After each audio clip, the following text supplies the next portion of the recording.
Saint Teresa senior secondary school रैनी bio की classes. हमारा चैप्टर चल रहा था आवर्त बीजी पादपों में जनन। पहला चैप्टर चल रहा था आवर्त बीजी पादपों में जनन, जिसमें हमारा चल रहा था कायिक जनन। तो कायिक जनन में हमने पढ़ा था प्राकृतिक कायिक जनन। प्राकृतिक कायिक जनन, प्राकृतिक जो कायिक जनन था, इसमें हमने प्राकृतिक जो कायिक जनन है वो पढ़ा था। सबसे पहले पढ़ा था हमने तने द्वारा। पहला किसके द्वारा पढ़ा था? पहला पढ़ा था हमने तने द्वारा। तने द्वारा, तने द्वारा कायिक जनन। दूसरा हमने लिया था जड़ द्वारा कायिक जनन, जड़ द्वारा। तीसरे नंबर पे हमने लिया था पत्ती द्वारा कायिक जनन, और चौथे नंबर पे लिया था हमने कि जननांगों के द्वारा भी कायिक जनन होता है।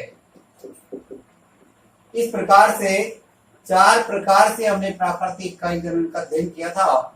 तो तने आपको बताए थे कि जो तने है वो सबसे पहला जो तना है वो बताया था आपको भूमिगत तना, दूसरा बताया था अर्धवायवीय तना, और तीसरा बताया था वायवीय तना। 3 प्रकार के तने बताए थे।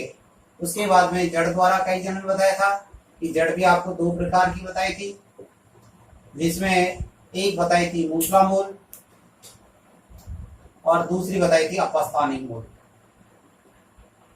2 प्रकार से मूल बताई थी, और दोनों प्रकार की जो मूल है वो कायिक जनन में भाग लेती है। तीसरे नंबर पे हमने बताया था कि पत्ती के द्वारा भी कायिक जनन होता है। इसके आपको एग्जांपल बताया था ब्रायोफिल्म, इसको पत्थर चट्टा कहते हैं।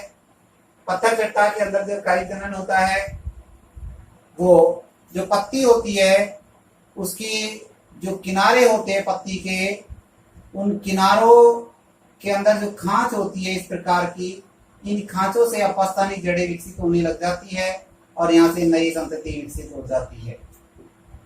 इस प्रकार से पत्ती में हमने कायिक जनन देखा था।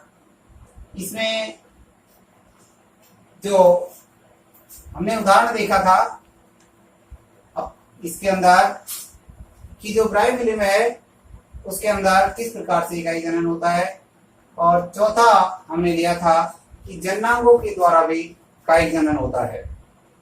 तो जननांगों के अंदर जो कायिक जनन होता है उसमें हमने देखा कि जो पत्रबंध या पत्र प्रकलिका विकसित हो जाती है और पत्र प्रकलिका के द्वारा ही नई पादप की उत्पत्ति होती है। इस प्रकार से हमने 4 प्रकार से यहाँ पर प्राकृतिक कायिक जनन का अध्ययन किया था। आज चलता है नेक्स्ट नंबर पर। सेकंड नंबर जो है वो लेते हम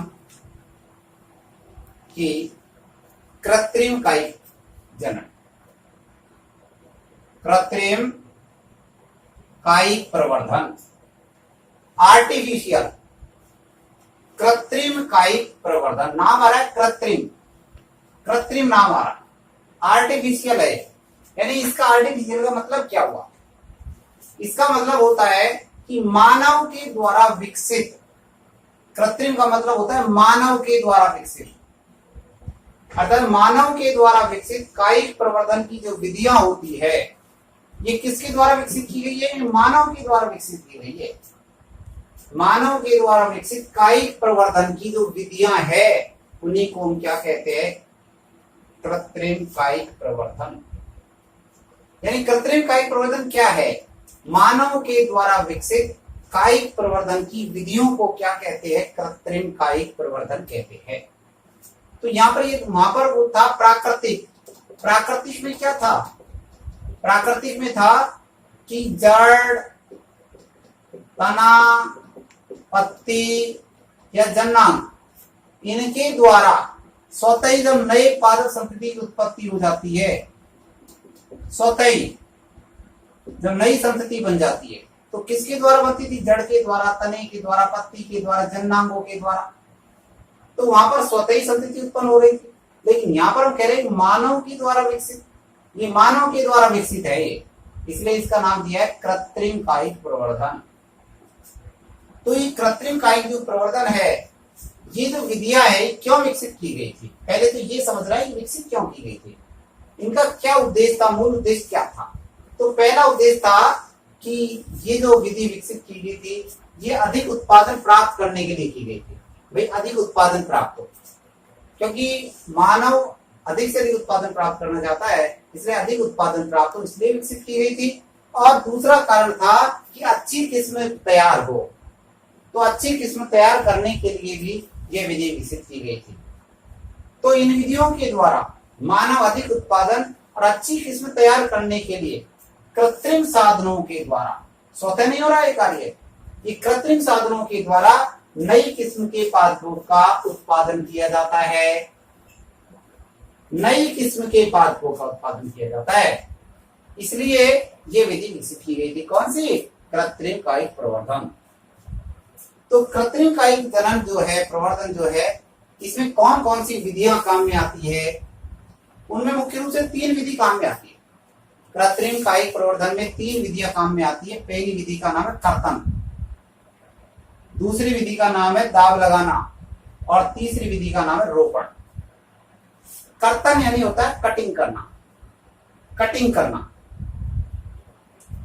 तो कटिंग कैसे करते हैं, कटिंग का मतलब क्या होता है भाई, कटिंग का मतलब होता है कि जो अच्छी किस्म का जो पादप होता है, यहां ध्यान रखना है कि कर्तन में हमको अच्छी क्वालिटी का लेना है, अच्छी किस्म का लेना है,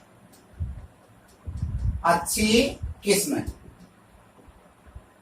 अच्छी किस्म का क्या लेना है। क्योंकि कर्तन जो कटिंग है वो 2 प्रकार से करते हैं, एक तने की कटिंग करते हैं और एक जड़ की कटिंग करते हैं। एक होता है स्टेम कटिंग और एक होता है रूट कटिंग, स्तंभ कटिंग और मूल कटिंग। तो स्तंभ में क्या करना है, इसमें सबसे पहली बात तो ये है कि अच्छी किस्म के तने के छोटे छोटे टुकड़े काटने होंगे। भाई अच्छी क्वालिटी का जो तना है हमारे पास, उसके क्या करेंगे, छोटे छोटे टुकड़े काटेंगे, और छोटे छोटे टुकड़े काटने के बाद में इन टुकड़ों को क्या करते हैं, तो यहाँ पर दोनों की कटिंग करनी है। फिर पहले स्तंभ की कर रहे हैं या मूल की कर रहे हैं, कोई से भी ले लो। तो स्तंभ के लिए तो सबसे पहले अच्छी क्वालिटी का तना लिया हमने, उसके छोटे छोटे टुकड़े काट लिए। लेकिन काटने में ये ध्यान रखना है कि उसमें जो संधि है वो आनी चाहिए, उसमें परव संधि युक्त होना चाहिए तना, जो तना है वो परव संधि वाला होना चाहिए, ऐसा तने के टुकड़े काटने हैं। फिर उनको क्या करना है, उनको जमीन में लगा देना है, भूमि के अंदर उसको रोक देना है। तो भूमि में रोक देंगे तो इन्हीं टुकड़ों के द्वारा क्या फिर नई संतति का विकसित हो जाएगा।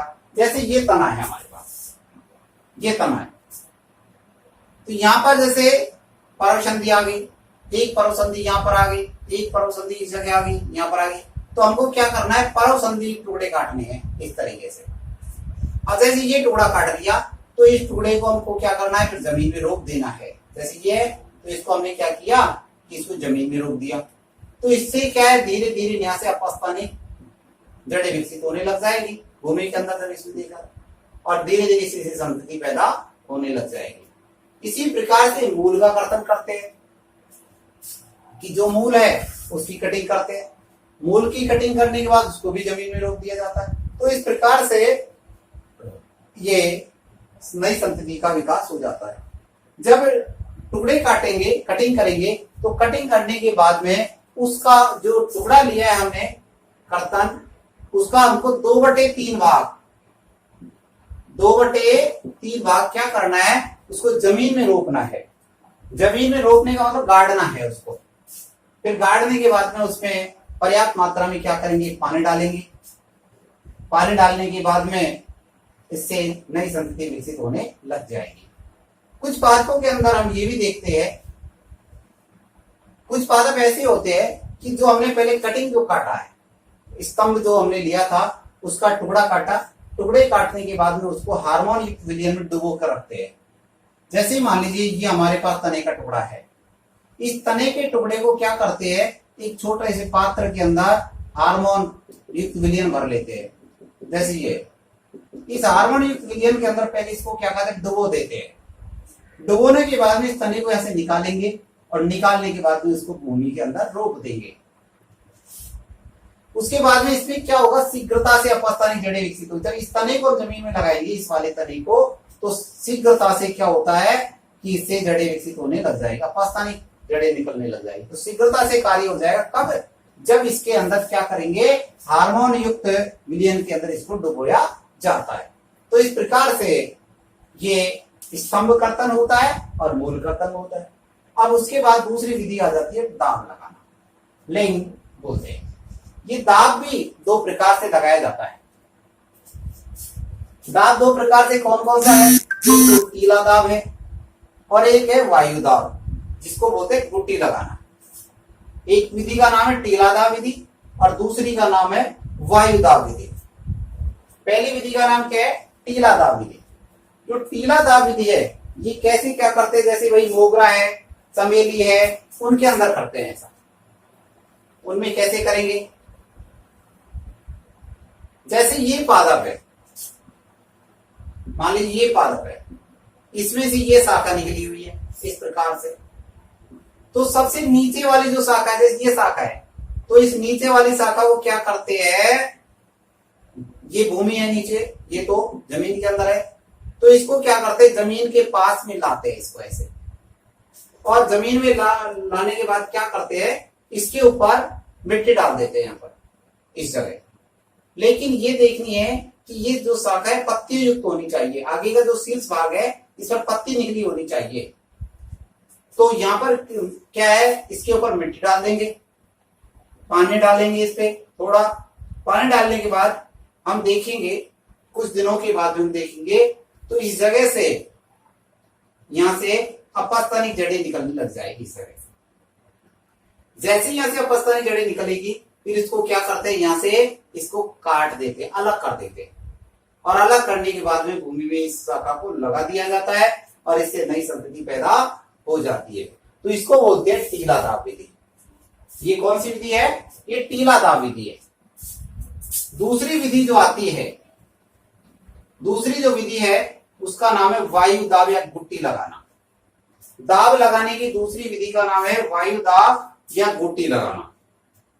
वायु दाब या गुट्टी कैसे लगाते हैं, सबसे पहले हम क्या करते हैं, जैसे ये पादप है,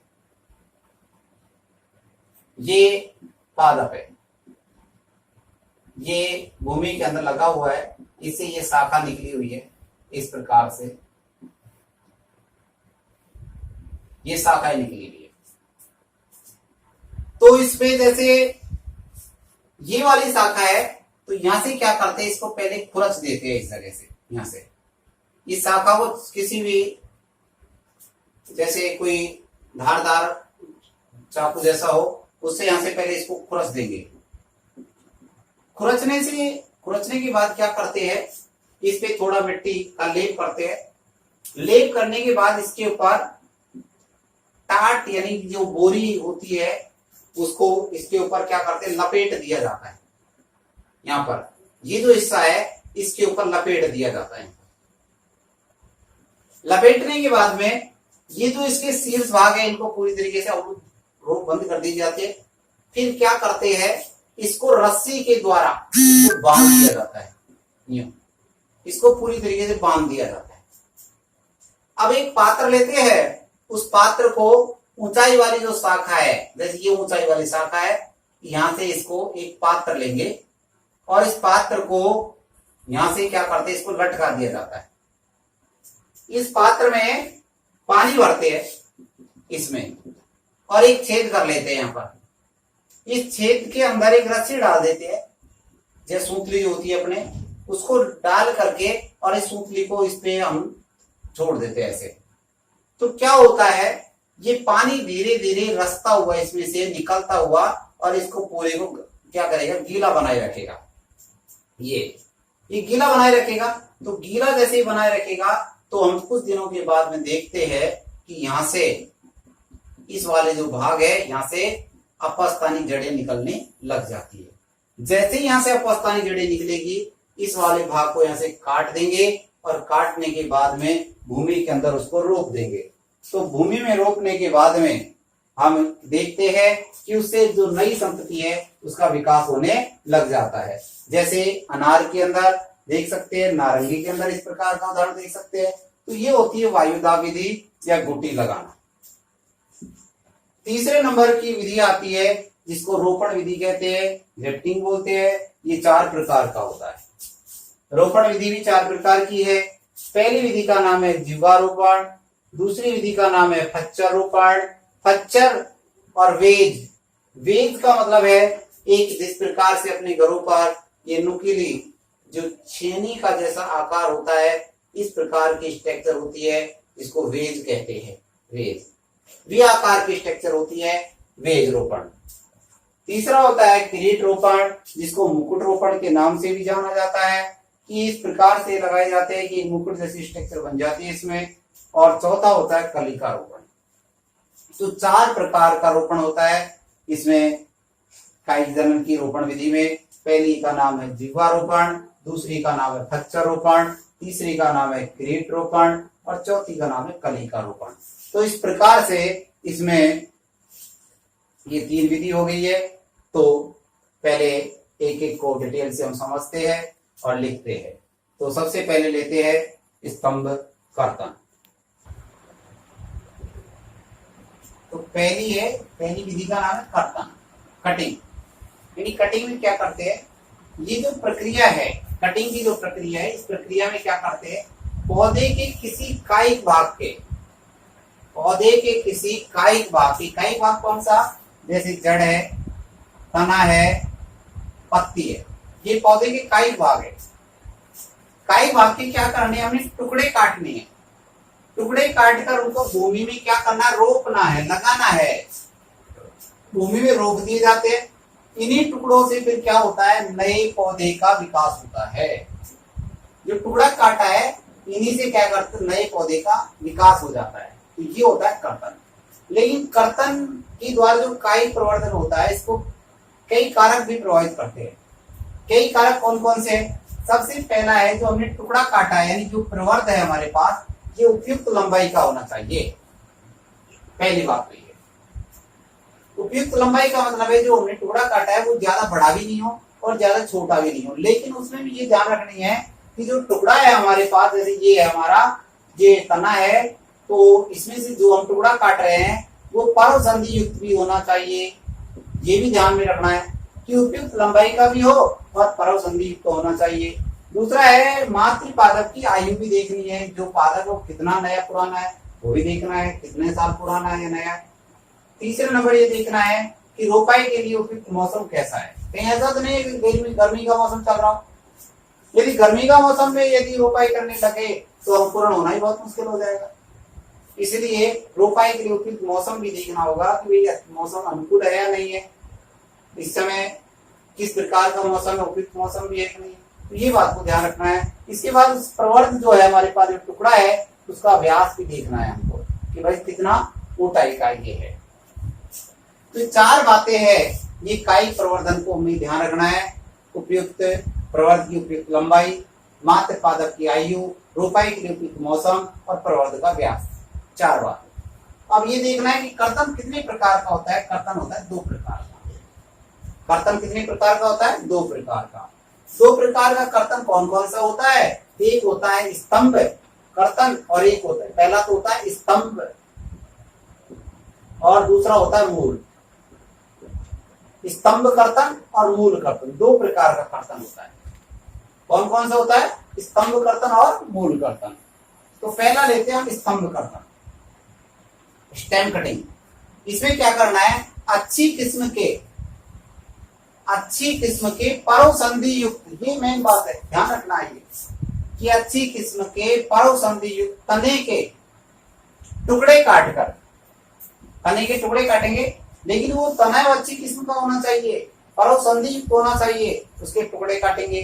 काटने के बाद भूमि में उगाना है। भूमि में कितना उगाना है, उसका 2/3 भाग उगाना है।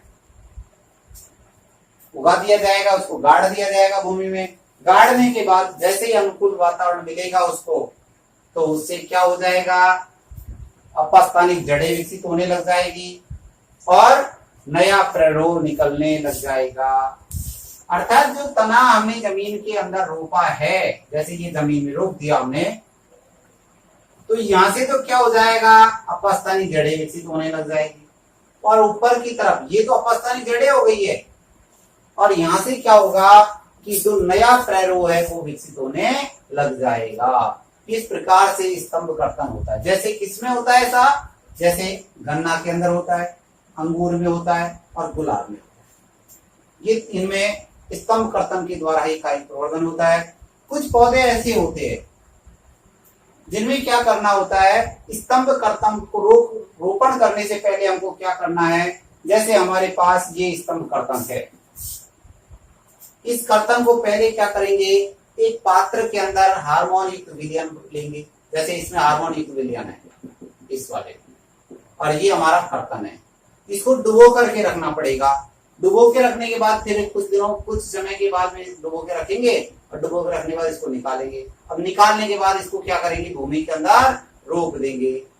तो इसमें क्या है, शीघ्रता से यहाँ से अपस्थानी जड़ें विकसित होने लग जाएगी। जैसे उदाहरण के लिए बिगोनिया के अंदर, बिगोनिया में इस प्रकार से इकाई जनन होता है, तो ये बिगोनिया हुआ।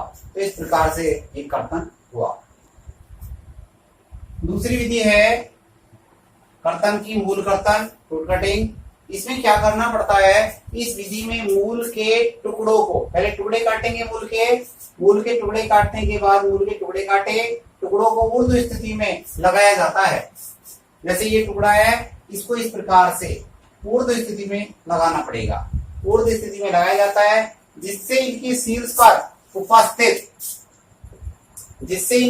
उपस्थित अपस्थानी कलिकाओं से, शीर्ष पर जो अपस्थानी कलिका निकलेगी उनसे नया प्ररोह बन जाएगा।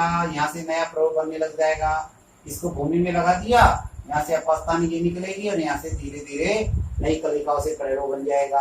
तो ये इस विधि के द्वारा जो जनन होता है वो किस में होता है, नींबू में होता है, अमरूद में होता है और सेब में होता है। इस प्रकार से आज हमने कर्तन की दो विधि पढ़ी है। पहली विधि पढ़ी थी हमने स्तंभ कर्तन, और दूसरी विधि पढ़ी हमने मूल कर्तन। कल की नेक्स्ट वीडियो के अंदर हम देखेंगे, जो पढ़ेंगे दाब लगाना। दूसरी विधि कर लेंगे हम, पहली विधि कर्तन थी, कल दूसरी विधि का अध्ययन करेंगे हम, दाब लगाना। ये विधि का अध्ययन हम कल करेंगे।